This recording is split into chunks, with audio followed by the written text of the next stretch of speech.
il faut savoir que dans tout, on doit avoir confiance que Hachem a tout prévu pour nous. Vous savez que dans la notion de zivug, la notion d'âme sœur, on a cette notion qui est extraordinaire que la Gemara nous donne, que en fait, avant la naissance, lorsque une personne avant la naissance d'une personne, il y a une voix céleste qui annonce que un tel va épouser la fille d'un tel. Donc les zivugim, les âmes sœurs, c'est-à-dire Ishmaïa, ils sont déjà prévus, on va dire ça comme ça. Maintenant, c'est à nous d'actionner la chose.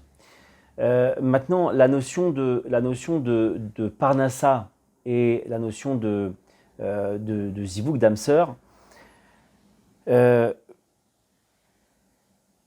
pas lié. Pourquoi c'est pas lié? Parce qu'il y a beaucoup de gens qui pensent qu'il faut absolument avoir une situation. Enfin, si c'est lié, mais on va l'expliquer. Le problème, c'est qu'il y a beaucoup de gens qui font l'erreur suivante.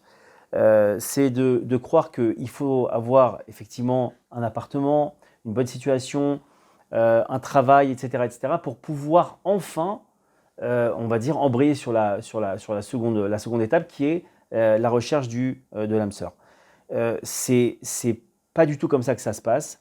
Vous savez que un des éléments que les sages donnent pour qu'il y ait une bonne parnassa, c'est l'élément, c'est la femme. Je ne vais pas rentrer dans des explications, on va dire, liées à la Kabbale, mais en tout cas, sachez que l'âme de la femme, elle est rattachée à la parnassa, à l'argent, à la bracha. Donc, j'ai envie de dire que ça va de pair. Quand il s'agit d'une femme qui se pose cette question-là, j'ai envie de dire presque que c'est un faux problème, puisque c'est elle qui va amener, on va dire, la bracha dans la maison pour la parnassa. Et donc, ce qu'elle doit en priorité, la chose sur laquelle elle doit en priorité prier, c'est effectivement la recherche de son zivug. D'accord ? Bon.